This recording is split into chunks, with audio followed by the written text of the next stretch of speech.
Daniel Ross worked the night shift on Orion Sector Trash Station 17, a place where nobody important ever came, and where nobody cared about the people who cleaned it. The station floated alone in dark space, far from busy trade routes and shining cities, collecting waste from hundreds of planets, old machines, broken ships, rusted metal, and things no one wanted to see again. Daniel pushed his small cleaning cart down a long metal hallway, the wheels squeaking softly in the quiet station. His gray janitor uniform smelled like oil and soap, and his back ached from hours of work. Most people on the station ignored him. Some officers did not even look at him when they walked past. To them, he was just another human janitor doing a dirty job. Daniel did not complain. He needed the work. And jobs in space were not easy to find for humans without expensive training. The lights above flickered as he entered the sorting chamber, the biggest room in the entire station, where giant machines separated metal, plastic, and technology from endless mountains of trash. Huge conveyor belts moved slowly across the room, carrying broken robots, cracked screens, and piles of scrap from distant worlds. The sound of grinding metal echoed across the chamber. Daniel sighed and began sweeping near one of the belts. Then something strange happened. He heard a sound that did not belong there. A small sound, soft and weak. Daniel stopped sweeping and listened carefully. For a moment he thought it was just the wind moving through broken pipes. But then he heard it again, a quiet cry, like a child trying not to be heard. Daniel frowned. "No way," he muttered under his breath. Children were not allowed on trash stations, especially not in dangerous areas like this. Still, the crying sound came again, soft and scared. Daniel slowly walked toward the noise, stepping carefully over pieces of metal and broken crates. The cry came from behind a pile of garbage that had just arrived from a transport ship. The pile was full of old containers, torn bags, and broken machines. Daniel felt a strange feeling in his chest, something between worry and fear. He climbed over the trash pile and pushed aside a cracked storage box. Then he froze. Something small moved inside the garbage. Two glowing blue eyes looked up at him from the darkness. Daniel's heart nearly stopped. Slowly, he moved more pieces of trash away. And then he saw her clearly. It was a child, a tiny alien girl curled up between broken metal plates, shaking with fear. Her skin was silver like moonlight. Small curved horns grew from the sides of her head, and thin dragon-like wings were folded weakly behind her back. She looked dirty and exhausted, as if she had been hiding there for a long time. The little alien stared at Daniel like he was the most terrifying creature in the universe. When he reached out his hand slowly, she flinched and pressed herself deeper into the trash. "Hey." "It's okay," Daniel said softly, trying not to scare her. The girl's glowing eyes filled with tears. Her voice was so small it almost disappeared in the noise of the machines. "Please, don't sell me," she whispered. Daniel felt something break inside his chest when he heard those words. Sell her. Someone had made this little child believe that anyone who found her would sell her like an object. Daniel looked around the giant chamber, suddenly angry at a galaxy that could throw a child away like garbage. He gently removed the last pieces of metal around her so she would not get hurt. Up close he could see bruises on her arms and dirt covering her silver skin. She was starving. The girl watched him carefully as he slowly removed his jacket and placed it around her shoulders. She seemed confused by the kindness. Are you not going to sell me?" she asked quietly. Daniel shook his head. "No kid deserves that," he said softly. The alien girl stared at him for a long moment, trying to understand his words. Then, very slowly, she reached out and grabbed the edge of his sleeve with her small shaking hand. And in that moment, Daniel Ross, a simple human janitor no one respected, made a decision that would soon shake the entire galaxy. Because saving the crying alien child in the trash station was only the beginning of a story far bigger than he could ever imagine. Daniel carried the small alien girl carefully through the dark hallway of the trash station, his old jacket wrapped around her thin shoulders. Daniel carried the small alien girl carefully through the dark hallway of the trash station, his old jacket wrapped around her thin shoulders. The girl was very light, almost too light, like she had not eaten for many days. Her glowing blue eyes looked around the hallway with fear. watching every shadow and every sound. Daniel kept walking quickly toward the janitor quarters, a small section of the station where only workers lived, a place most officers never visited. His room was tiny, just a narrow bed, a metal table, and a small food heater. But right now it was the safest place he knew. When he finally closed the door behind him, the station noise became softer, and the girl slowly looked up at him, still unsure if she could trust the strange human. Daniel gently placed her on the edge of the bed. "Stay here for a moment," he said in a calm voice. She did not answer, but she held his jacket tightly like it was the only safe thing in the universe. Daniel moved to the small food heater and opened his dinner box.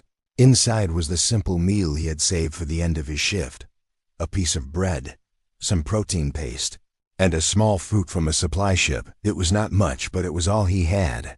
He placed the food carefully on the table and pushed it toward her. "You can eat," he said gently. The little alien stared at the food for several seconds, like she did not believe it was real. Then she looked at Daniel again, her eyes full of worry. Is it a test?"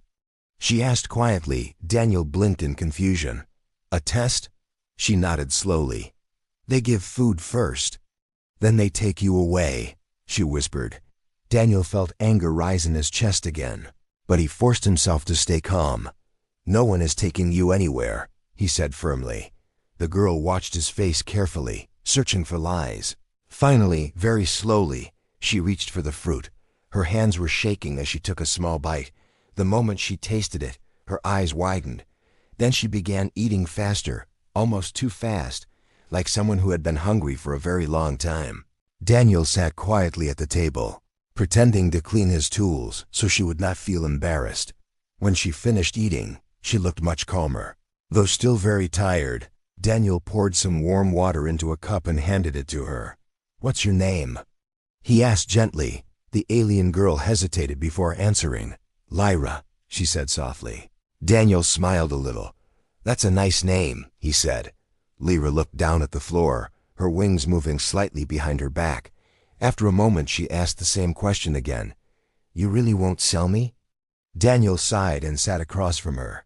"Lyra, I'm just a janitor," he said with a small smile.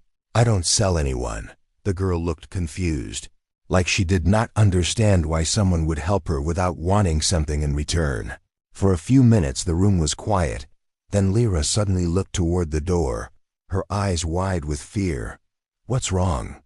Daniel asked. She pointed toward the hallway. "They will come," she whispered. "Who?" "The hunters," she said, her voice shaking. Daniel frowned. "Hunters?"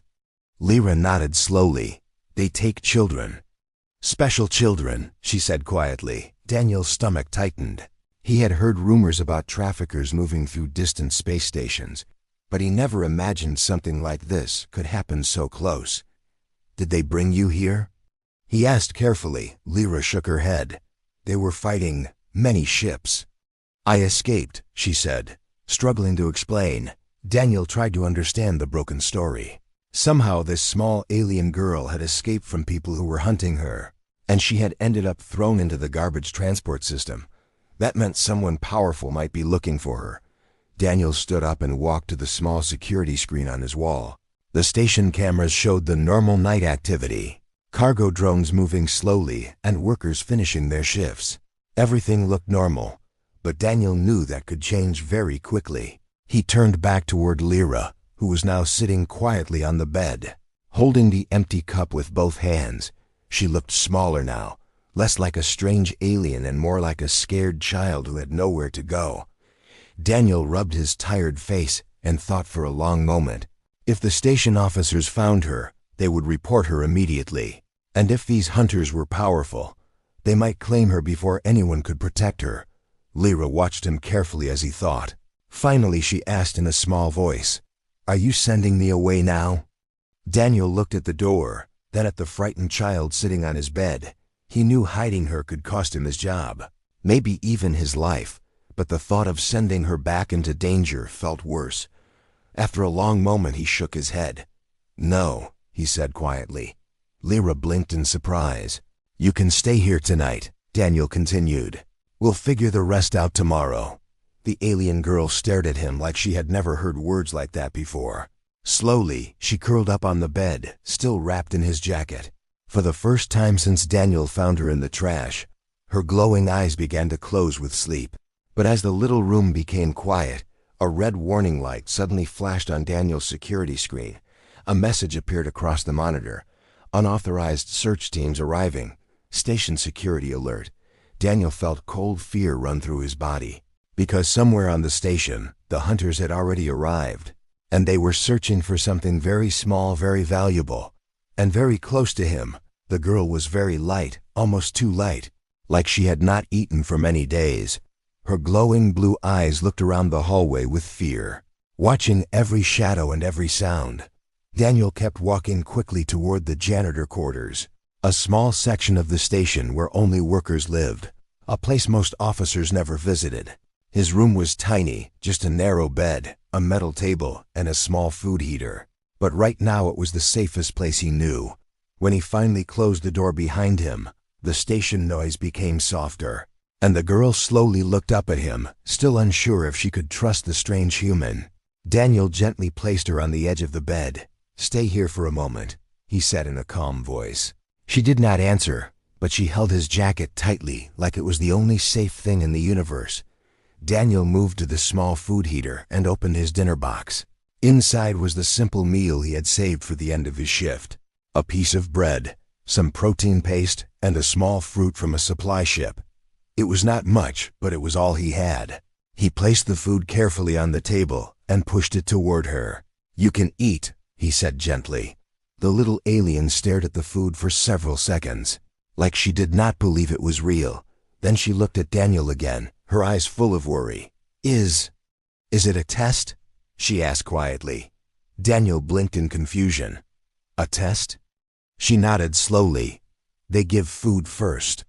Then they take you away," she whispered. Daniel felt anger rise in his chest again, but he forced himself to stay calm. "No one is taking you anywhere," he said firmly. The girl watched his face carefully, searching for lies. Finally, very slowly, she reached for the fruit. Her hands were shaking as she took a small bite. The moment she tasted it, her eyes widened.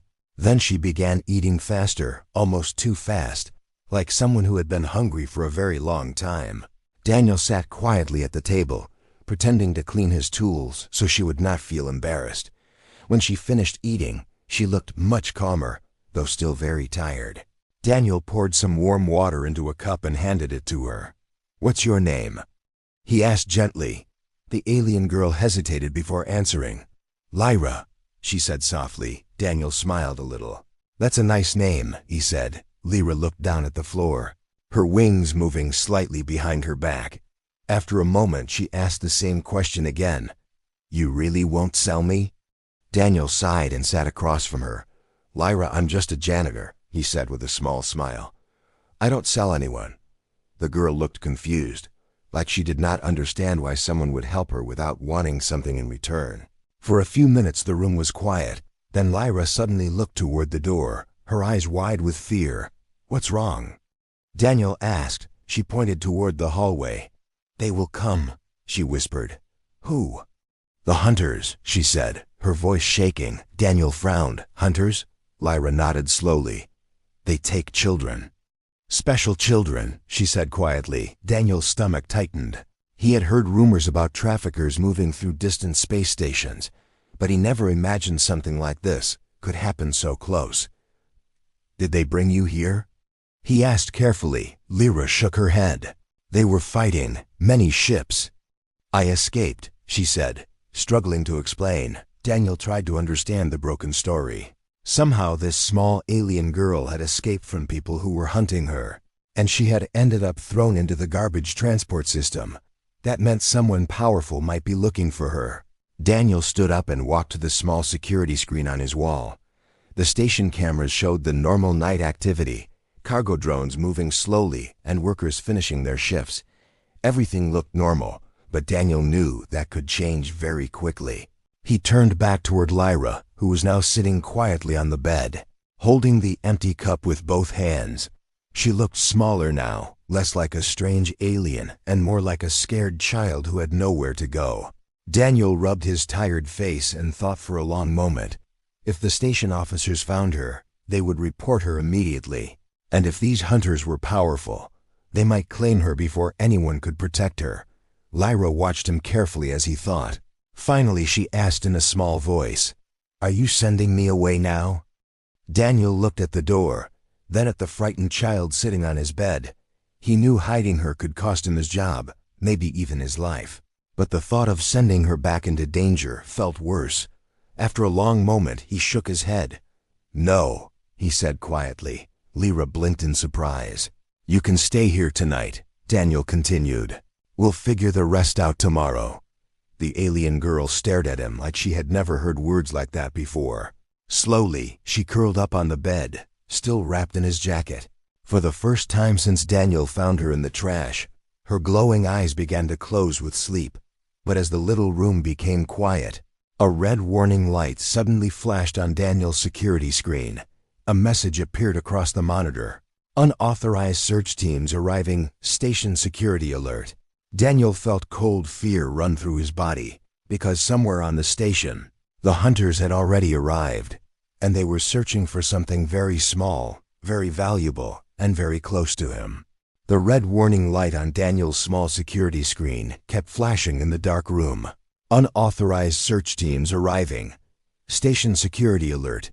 Daniel stared at the message, his heart beating faster. Across the room, the little alien girl Lyra was sleeping on the bed, wrapped inside his old jacket like a small silver bundle. For a moment, Daniel thought about waking her, but she looked so exhausted that he hesitated. She had probably not slept safely for many days. Still, the warning on the screen worried him. Search teams did not arrive at trash stations without a reason. And something inside him told him they were not here for garbage. They were here for Lyra. Daniel quietly walked closer to the bed and gently touched her shoulder. "Lyra, wake up," he whispered softly. Her glowing blue eyes opened slowly, still heavy with sleep. For a moment she looked confused. Then she saw the fear on Daniel's face. "Did they find me?" she asked immediately, her small voice shaking. "I don't know yet," Daniel said honestly. "But we need to be careful." Lyra quickly sat up, her small dragon-like wings moving nervously behind her back. She looked toward the door like she expected soldiers to break in at any moment. Daniel walked to the small storage cabinet in the corner of the room, thinking quickly. His room was too obvious. If security teams were searching the station, they would check worker quarters sooner or later. He needed another hiding place.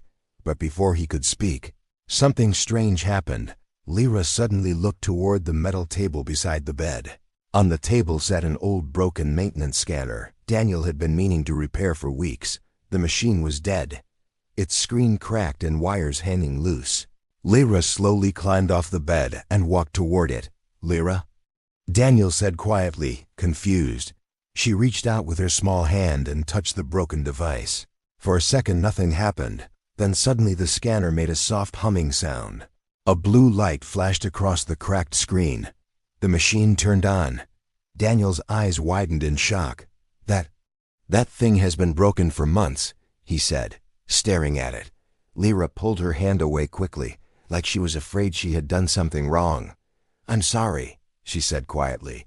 Daniel walked over and picked up the scanner, turning it over in disbelief. The wires had repaired themselves. The screen was glowing clearly again. He looked back at Lyra. "Did you just fix this?" he asked. Lyra lowered her head nervously. "A little," she whispered. Daniel stared at her, trying to understand what he had just seen. "You can repair machines just by touching them?" he asked slowly. Lyra nodded very slightly. "My mother says it is a royal gift," she explained softly. Daniel felt a chill run through him. If that was true, then Lyra was not just any alien child. She was something far more valuable. Suddenly the station intercom crackled to life above them. A cold mechanical voice echoed through the hallway outside. "Attention all station personnel. Remain in your assigned areas while security teams conduct a station-wide inspection." Lyra's eyes widened with fear. "They are here," she whispered, grabbing Daniel's sleeve. Daniel quickly turned off the light in the room and looked at the security screen again. The camera outside his hallway now showed several tall, armored figures walking past slowly, scanning every door. They were not normal station security. Their armor was dark red and marked with strange symbols Daniel did not recognize. Each soldier carried a scanning device that glowed with blue energy. "Those aren't station officers," Daniel muttered under his breath. Lyra stared at the screen and began shaking. "I know them," she whispered. Daniel looked down at her. "Who are they?"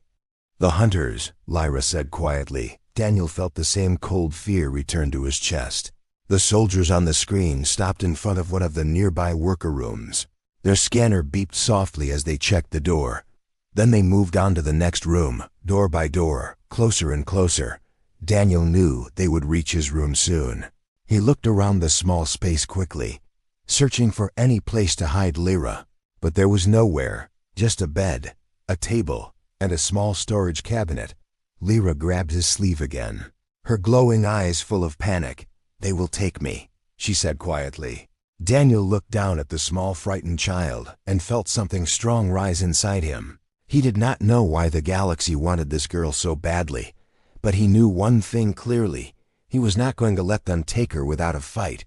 Suddenly the scanner in the hallway beeped loudly outside his door.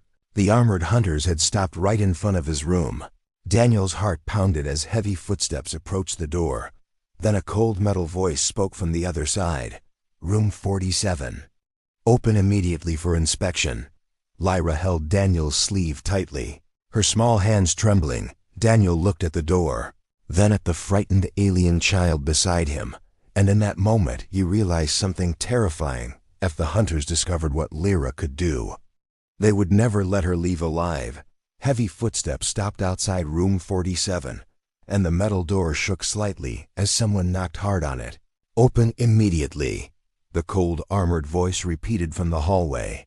Inside the small room, Daniel stood completely still, his heart beating so loudly he thought the soldiers outside might hear it. Lyra clutched his sleeve tightly, her glowing blue eyes wide with fear. "They found me," she whispered. Daniel quickly knelt beside her and spoke in the quietest voice he could manage. "Listen to me, Lyra. We are not giving up yet," he said softly, but the knocking on the door became louder. "Final warning, open the door now," the soldier outside said again. Daniel looked around the tiny room, searching desperately for an idea. There was nowhere to hide a child in such a small place. The bed was too low, the cabinet too small, and the table offered no cover. For a moment Daniel felt completely trapped. Then his eyes moved to the old maintenance hatch in the floor near the wall. It was a small metal panel that janitors used to access cleaning pipes and cables below the rooms. Most workers never noticed it. Daniel quickly walked to the hatch and pulled it open. A narrow, dark space appeared beneath the floor, filled with pipes and thick cables. It was not comfortable, but it might work as a hiding place. He turned to Lyra. "You need to hide down there for a few minutes," he whispered. Lyra looked at the dark opening with fear. "What if they find me?" she asked quietly. Daniel forced a calm smile, even though his stomach felt tight with worry. "They won't," he said gently. "I promise."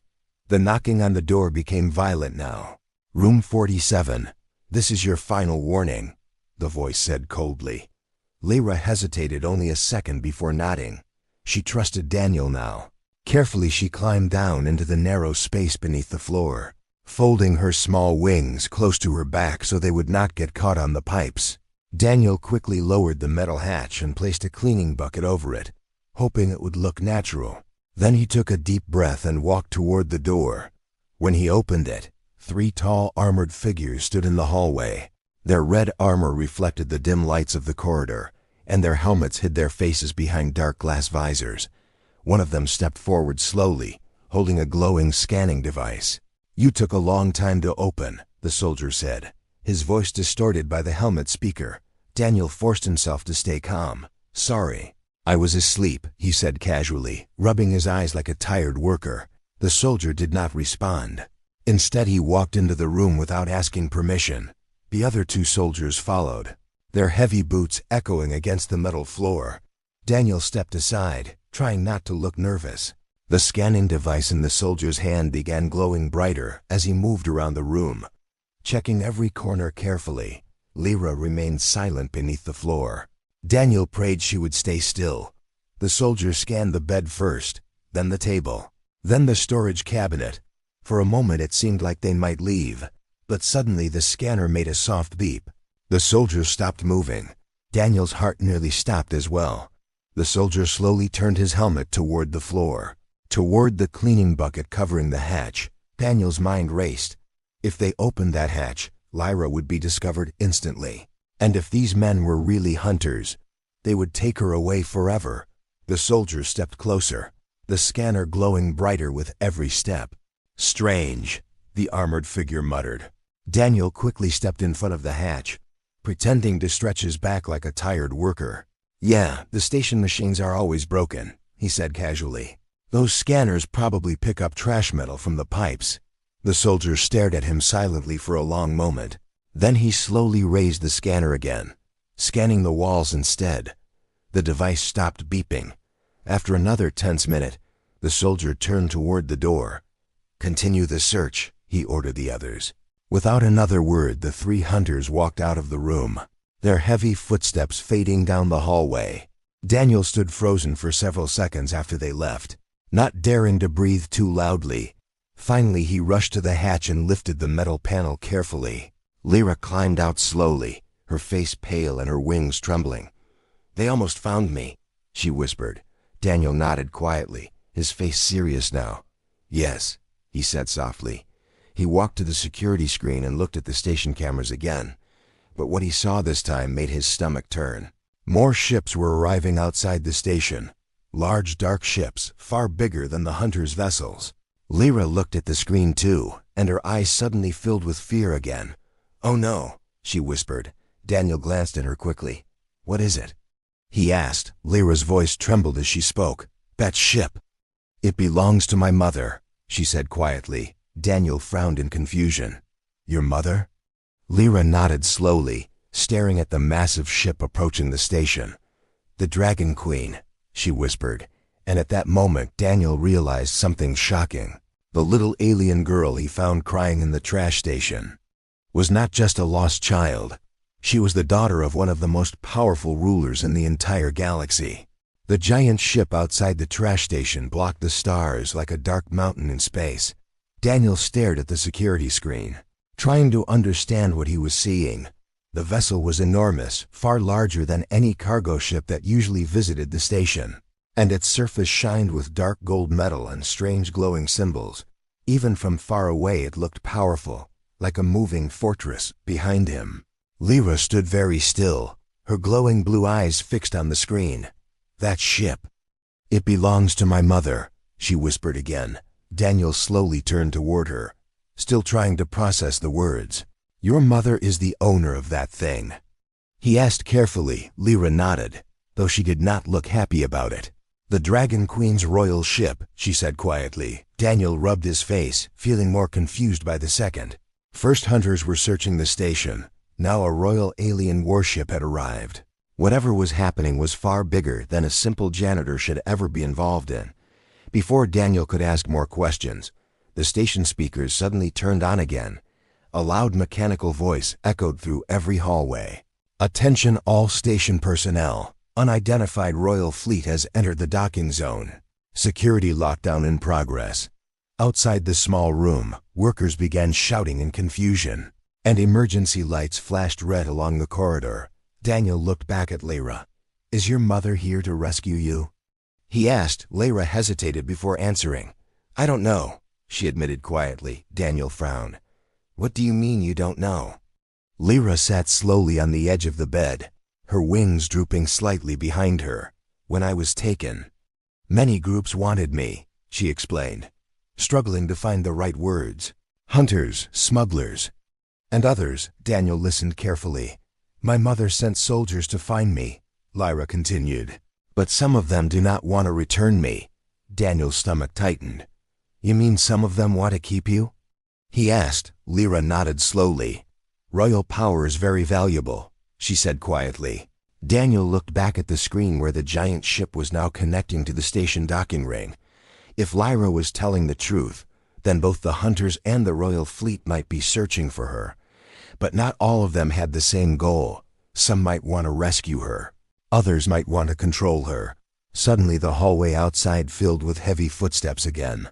Daniel rushed to the screen showing the corridor camera. This time it was not the red armored hunters.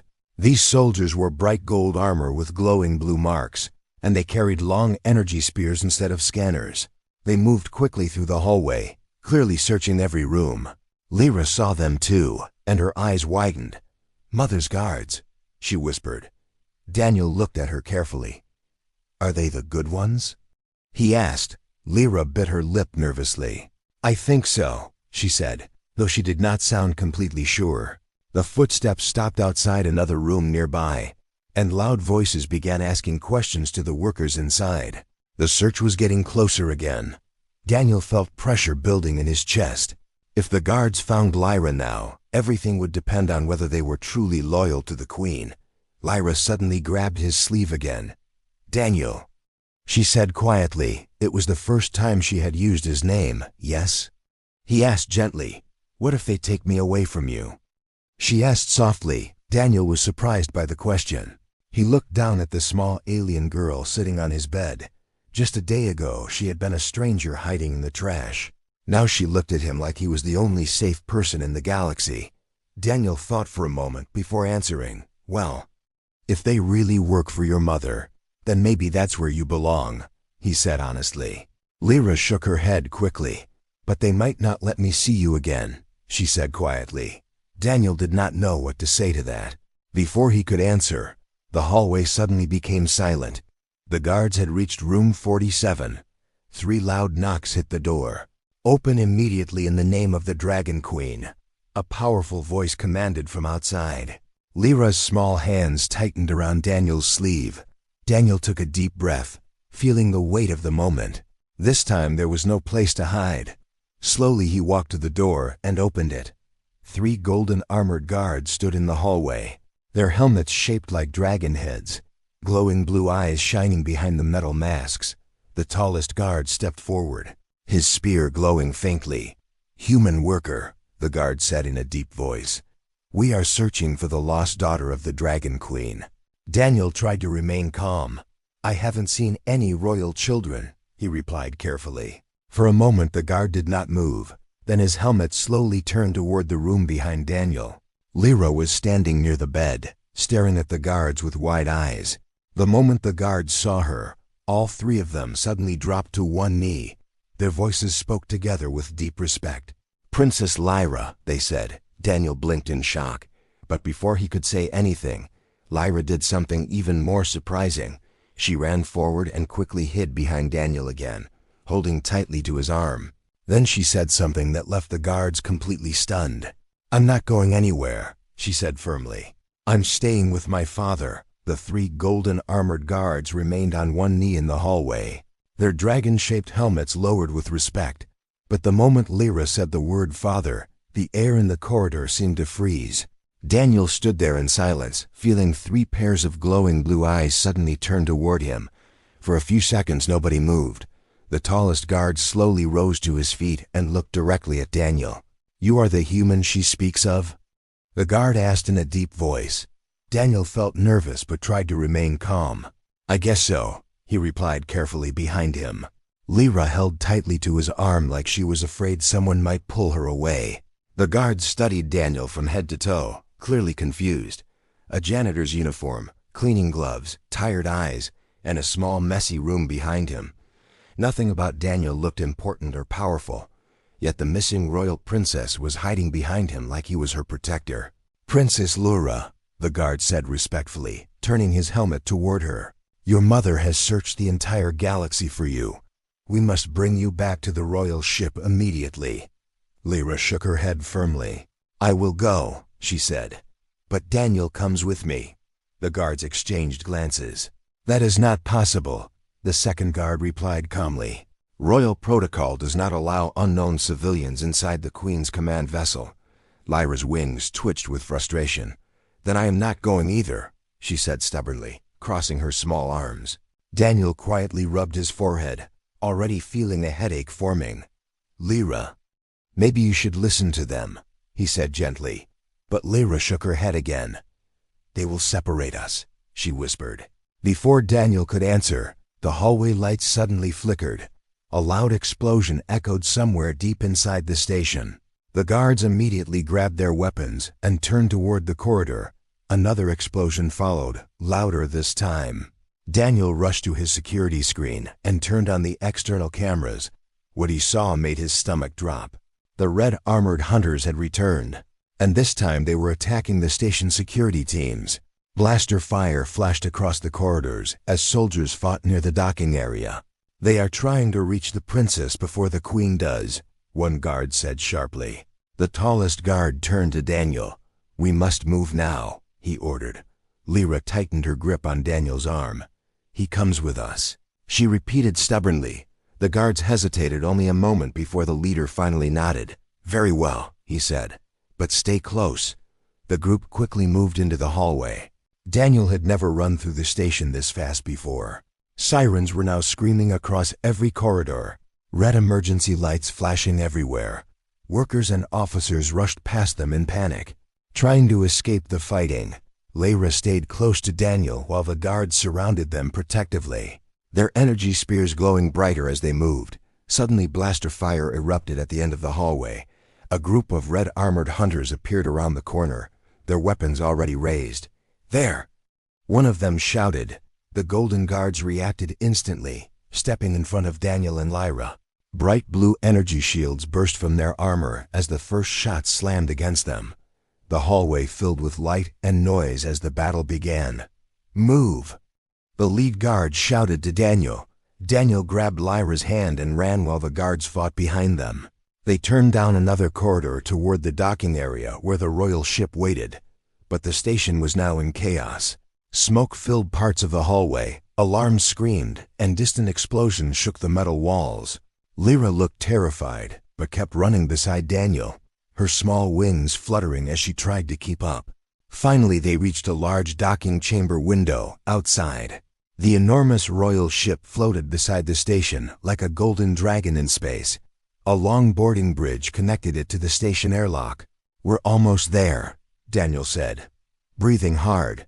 But before they could reach the bridge, several hunters suddenly dropped from the ceiling vents ahead of them, blocking the path. Their leader stepped forward, his armor darker and heavier than the others. "Well, there she is," he said coldly.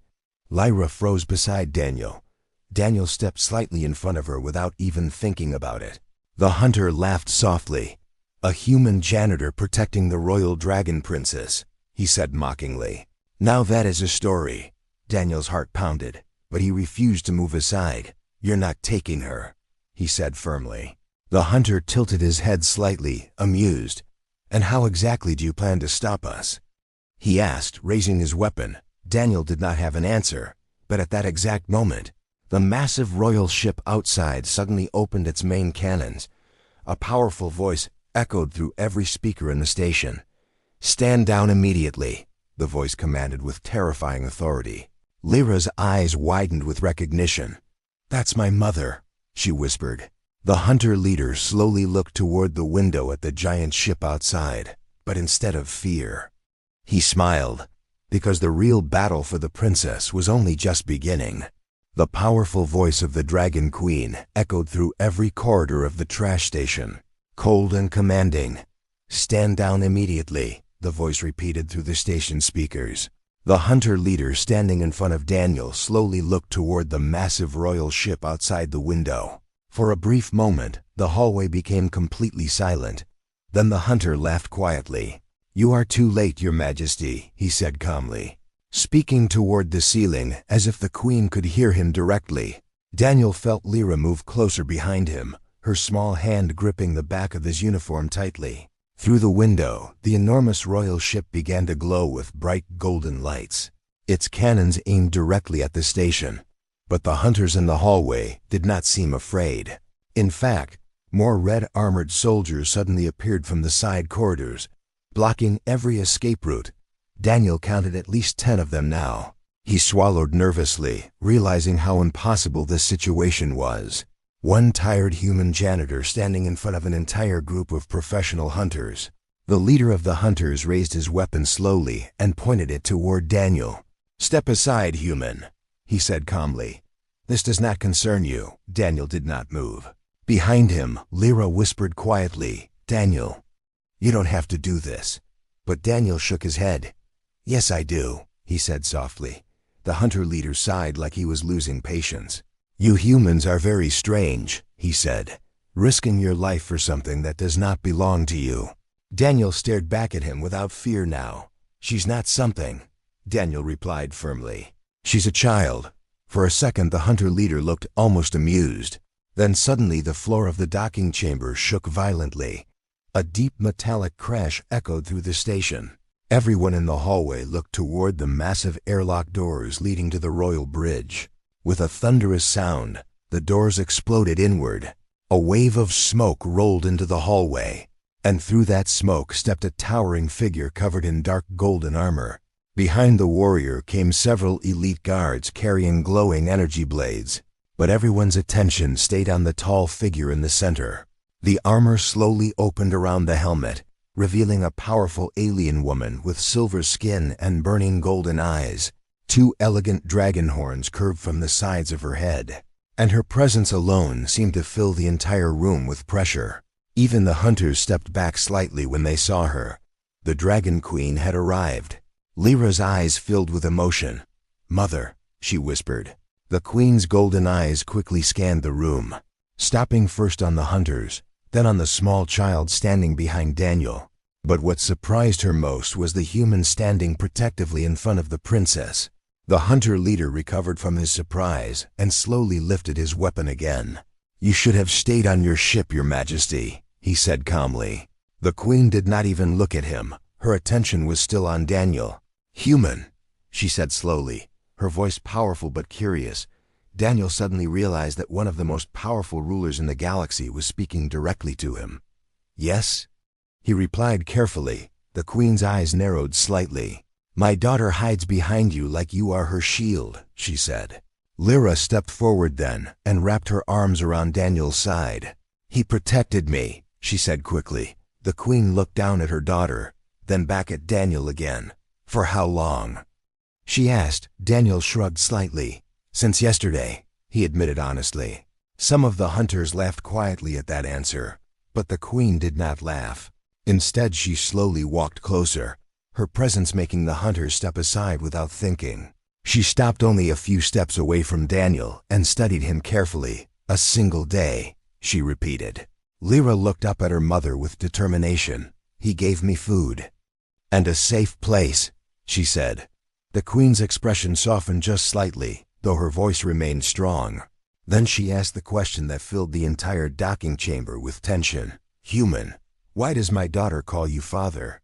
Every soldier in the hallway waited for Daniel's answer. Daniel rubbed the back of his neck awkwardly. "Well, she needed someone to trust," he said simply. The queen stared at him silently for several seconds. Then something unexpected happened. She slowly turned toward the hunters surrounding the room. Her golden eyes burned with quiet fury. "You hunted my child," she said coldly. The hunters suddenly realized they were standing in front of the most dangerous being in the sector. Within minutes, the royal guards surrounded and captured the hunters without mercy. The battle was over almost instantly. Silence returned to the docking chamber. The queen turned back toward Daniel and Lyra. Lyra quickly ran forward and hugged her mother tightly. For a moment, the powerful ruler of the Dragon Empire simply held her daughter, relief finally showing on her face. Then the queen looked back at Daniel again. "You protected the heir of my empire," she said. Daniel shifted uncomfortably. "I just helped a scared kid," he replied. The queen considered his words carefully. Then she spoke something that would soon become famous across the galaxy. "Today the galaxy has learned something important," she said. "In a universe full of powerful species, the bravest heart belonged to a simple human janitor. And from that day forward, the story of the human who saved the Dragon Princess from the trash station spread across planets and star systems. A reminder that sometimes the smallest act of kindness could change the fate of an entire galaxy."